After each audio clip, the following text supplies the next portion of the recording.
Beyond the newsroom, where untold story is revealed. BTN Media Beyond the newsroom gwe mkutu semakutu omulungi agenda maaso n'okubeera ng'otulaba kw'oli erinnya Zeddeni aliwo okubeera nga nkweereza n'okutuusaako ensonga nga bwe zitambula naddala mu ggwanga lyattu lino Uganda. Olunaku oluwalero wabaddewo atubulyawo embeera etali ya bulijjo amagye bagasezeeko Parliament ne gakwata musajja mukulu amanyikiddwa nga Chris Obore ne banne abalala mukaaga balamubirira wenjogerera kaakano nga kyalwaddaaki amawulire ge tufuna okuva mu nsonda ennekusifu Matthias Mpuuga Service Award egenze maaso Ebuvanjuba nebugwanjuba ewaka wasigalawo ewasinga. Beyond the newsroom gwe mukutu ogukuleetera ekyo ekisinga katiranga naffe ng'oyita ku noti 771 453 688 ne noti 744 26 41 na bino bikulu tetulanga bafere tetulanga basawo ba kinnansi n'abagwa mu koowe eryo mwebale kutuwagira. Thank you. Service Award egenze maaso n'okubanga emuzaalira akabasa era yagatiddwa ku Anita era amawulire agava mu nsonda ez'enjawulo ekigatto waffe gagenze maaso n'okutuwa nti Anita Among ono nno agenda kubeera nga agasimbagana n'omulamuzi Idi ebintu birabika okuba nga byatabuse dda era si birungi mpaawo na kimu ku ebyo kiwoomesa nakabululu ku kadde akafaananako ko bwe kati erinnya Zeddeni aliwo okukutuusaako ensonga zisemasonga nga bwe zitambula mu ggwanga lyattu Uganda n'ensi yonna okutwaliza awamu. Wano wensinzira okusaba video eno osooka ogimpere like wejja like ejja kudduka emisinde mingi etuuka kino mwasi olw'okuba nga agifuna ate era mu ngeri y'emu naawe watulaba nga gwe mulundi gwo ogusoose okubeera nga ate olaba video zaffe njagala okusaba otwegatteko nti otugoberere ku mukutu guno ng'osubscribinga konawo mu kade kaje personalize okateeke mu all osobola ofuna notification ku mboozi zonna ennyuvu ze tukuterayo ku BTN Media Beyond the newsroom ate obeere ng'ofuuka kitundutondo kofe erinnya Zeddeni aliwo okutuusaako ensonga kujjukiza nti bannaffe abalayika mobile tutambula nabo okubanga tukutuusaako ensonga ate ez'enjawulo obeere ng'otwegattako mwana wattu nyiga *217*583# okugula airtime ne data walayika ng'okozesa omukutu gwonna kwoli Airtel or MTN ojja kuba ate ng'ofunira ddala empeereza esingayo okuba ey'omulembe. Bino ebigambo byayogerwa musajja mukulu abayikiddwa nga Geno Sejusa njagala obiwulirize tubiweemu ku akadde kajjaba katini nnyo nnyini ddala mu lunyolo tugamba nti katayito muno ate kankakuwe owulirize video eno tusobole okuba nga tweyongereyo kubanga kino nno ekijja simuntu abaganda bagamba lw'oyagaliza muka kitaawo luta nnyoko wuliriza. Mr. Museveni, whatever mistakes he has made, he's made them in the service of the country. And we must have a starting point as leaders who want to heal the country, to build the capacity to protect him, his family. He thinks he can't go. Of course, Mr. Museveni will go. There's no doubt about it. And you come and you tell us everything is okay. It is okay. It is okay when a member of the high command, when we are going to meet everybody, packs a chapati in the pocket. Fumbusa. It means there is a serious problem in the country. It means there is a serious problem, which we need to resolve.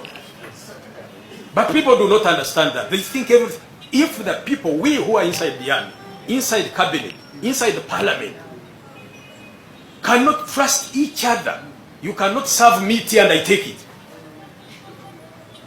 Forget about other things. Then how can you build a country now? Ebigambo ebyo byonna Geno Sejusa yabyogera era ng'agenda mu maaso n'okubanga ayogera ebigambo ebyo bangi baali bagamba nti omusajja ono ayinza okutufuukira ekizibu gye bujja mu maaso eyo era bangi bayogera ebigambo bingi naye yalina kye yali alabye era nga bagamba nti ng'abakulembeze tulina okubeera nga ate munnange twetikka omutemwa ogw'okutereeza ebyo byonna Geno Museveni byagenze maaso n'okuba nga asobya kubanga tagenda wangalira ku bukulembeze oba si kwajja okufiira era ajja tuuka aveewo akadde kagenda kutuuka General Museveni nga si mukulembeze w'eggwanga lino naye ffe ng'abakulembeze abaliwo kaakano tugenda leka luddawa eggwanga lyattu Uganda. Njagala okutegeeza nti musajja mukulu amanyikiddwa nga Chris Obore ne banne basindikiddwa ku mazzi okutuuka ng'ennaku z'omwezi 7 omwezi guno kooti lw'enaagenda maaso n'okubanga eddamu oba oliawo okuwulira okusaba kwabwe.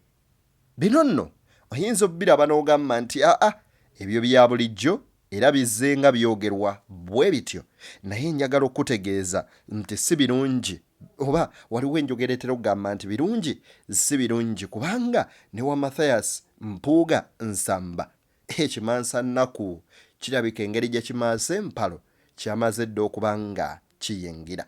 Njagala asooka kuwa bino kubakwatiddwa olunaku olwaleero era buwuliriza kano.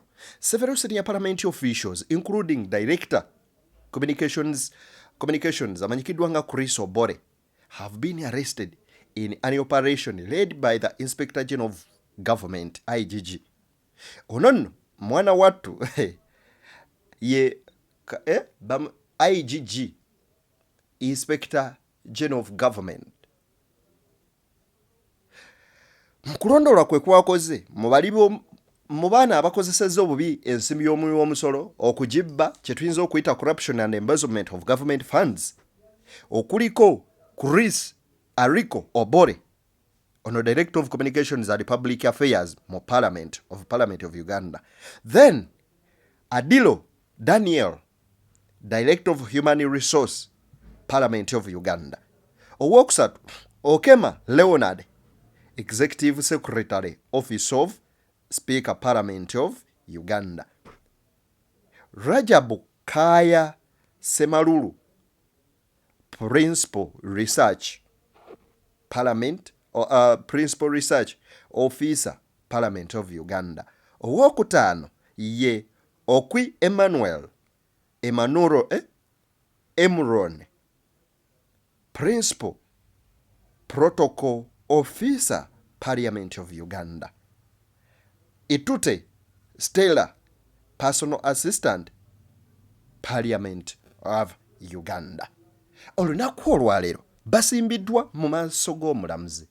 Era mu kusimbibwa mu maaso g'omulamuzi bano nno njagala okukutegeeza ne bakabatema nti banywanyi mwenyigira mu kulya enguzi era we twogerera kaakano okusaba kwammwe okw'okweyimirira n'okubeera nga tuwuliriza kyonna tujja biwulira luvannyuma si kati musooke mugende eruzira. Era okusinziira ku IGG awandiise n'atugamba bw'ati: IGG Uganda has arrested 7 senior officials from Parliament over corruption allegations. They will be arraigned before the Anti-Corruption Court today.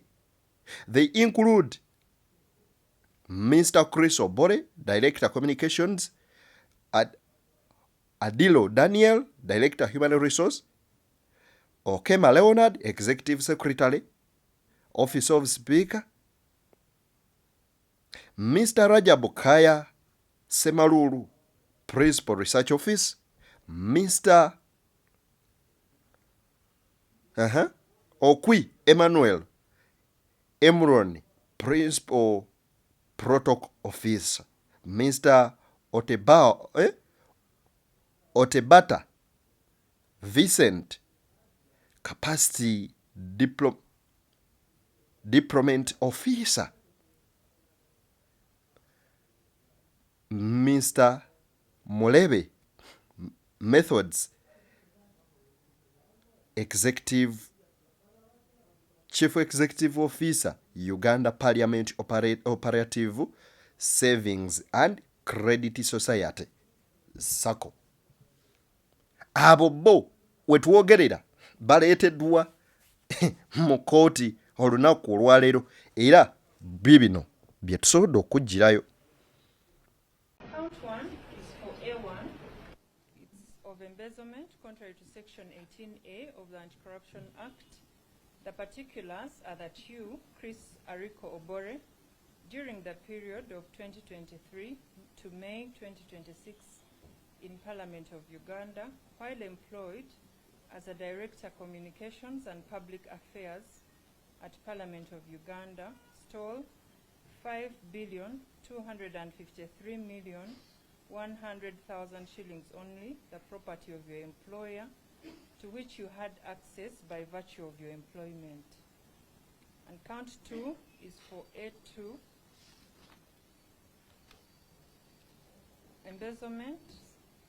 The particulars are that Adilo Daniel, during the period of 2023 to May 2026 in Parliament of Uganda, while employed as Director Human Resource, Parliament of Uganda, stole 14,608,613,150 shillings, to which you had access by virtue of your employment. Count 3 of embezzlement in respect of Okema Leonard.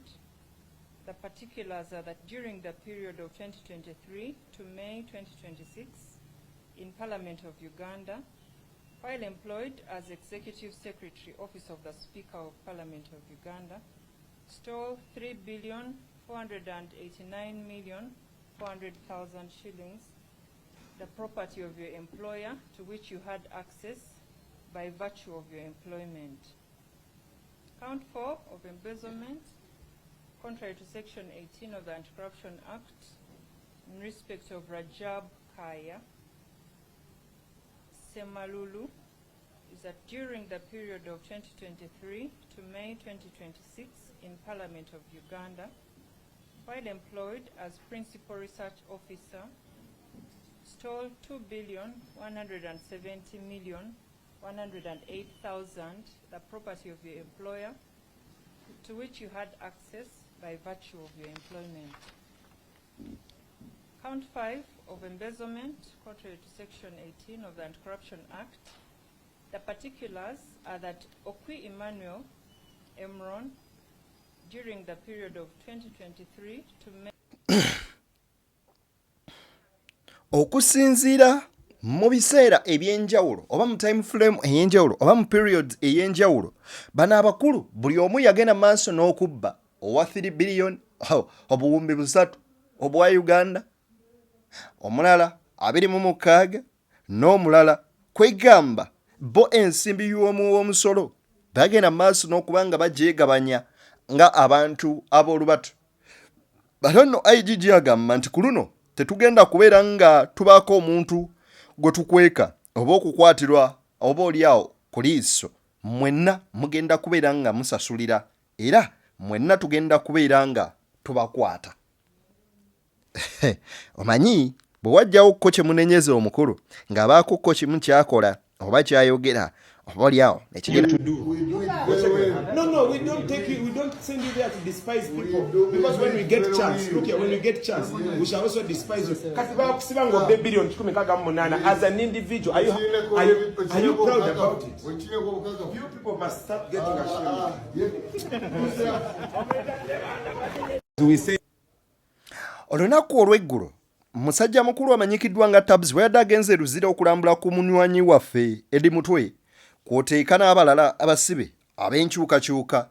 Ono nno we yagudde ku MP wa Igara East amanyikiddwa bulungi nga Michael Mawanda. Ono nno na PLU. Ono nno we yasinziridde oba yamugambye biki ko ye gwe vaayo tolina nakyoyinza kwogera yadde okubaako kyowabula. Gwe yakera ku makya n'obba ensimbi y'omuwi w'omusolo biliyoni 164 naawe oyogera mu bantu. Bannange kabadde kaseera ka buswavu nnyo nnyini ddala.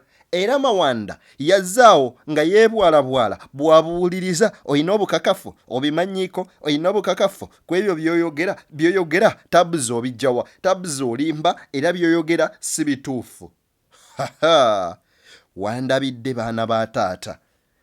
Kino ekiri wano era ekiri e Uganda banywanyi kifumba mutuku ate era mpawo.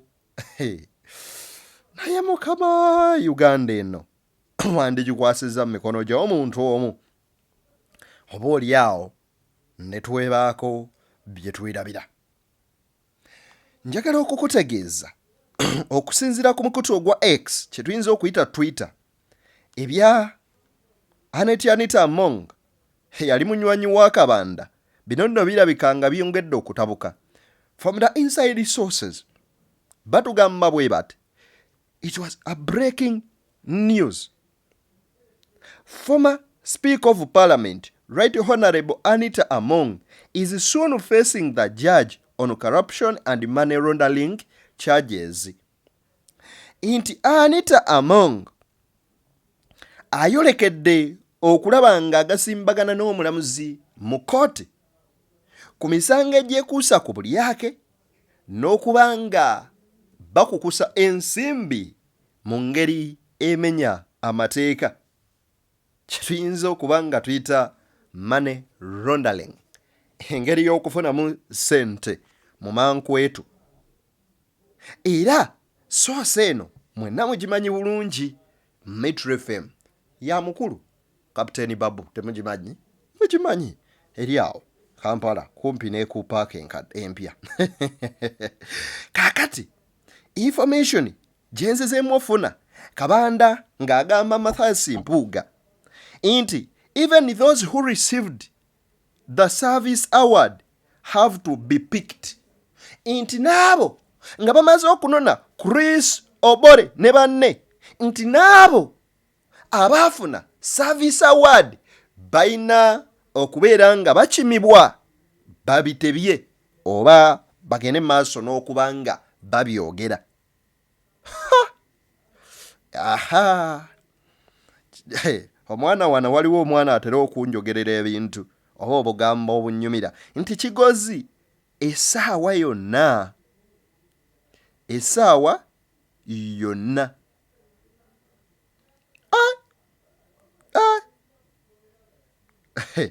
Bano nno ojja kubiwulira. Nze Deni akuweereza Beyond the Newsroom, gwe mukutu kwoli ogwasigala okubanga gukuwa information efaananako bweti. Ebyama bwe bijja nga bizuuka, bino nno bye tuba twagala owulire. Wuune yali agent mu kalulu k'ekalangala avuddeyo n'ayasa ebyama. Tuwe obudde vidiyo eno. Mulaba bino, nze nali agenti wa Nabayiga.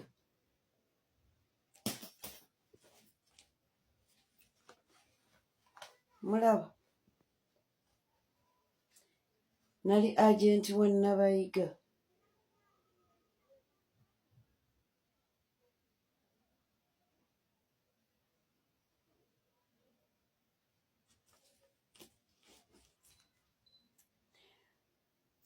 Era nina vidiyo mu ssimu yange eri ey'okubiri.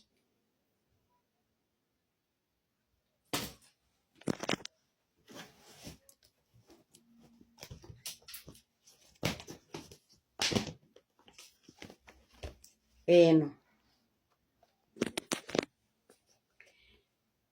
nagitegawo nga tebalaba, nentuuka vaawo nga tebagirabye. Erina bwino ono ku biki ebyabaawo ennakatiba. Nina feesi z'abantu n'amannya gaabwe abaakola ekyo. Ate era oluvannyuma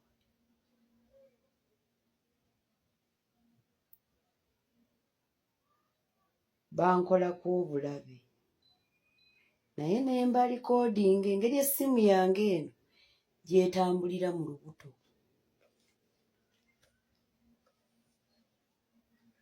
Eno gy'olaba batono nnyo abagimanyi nti njirina.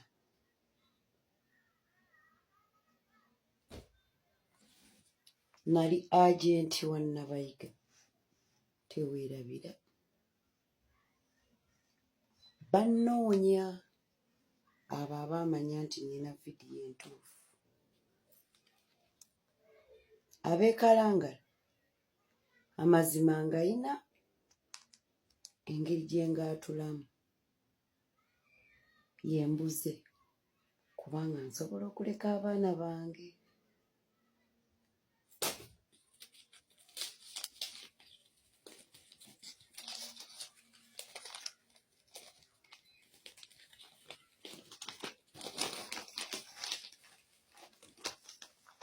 Guno gwe muwendo gw'abalonzi abaalonda ku lunaku olwo.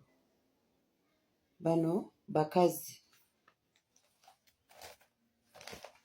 Bano baali basajja.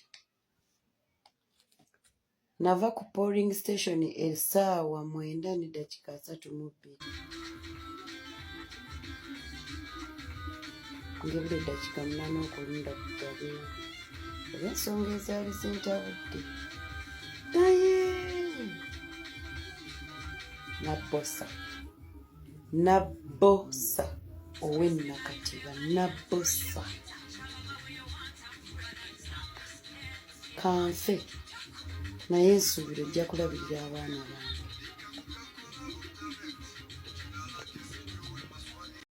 Ekyo kye bayita nakimuli towummula.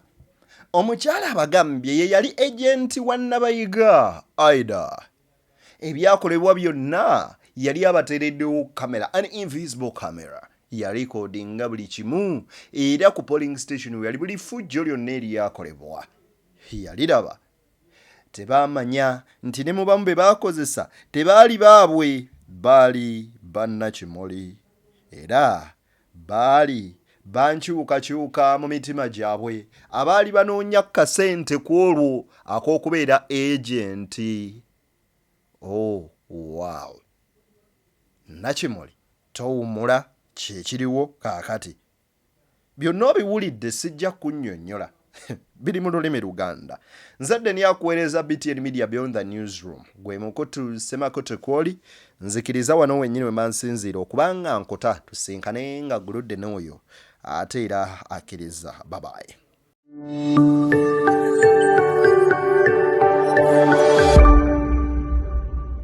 Beyond the newsroom, where untold story is revealed.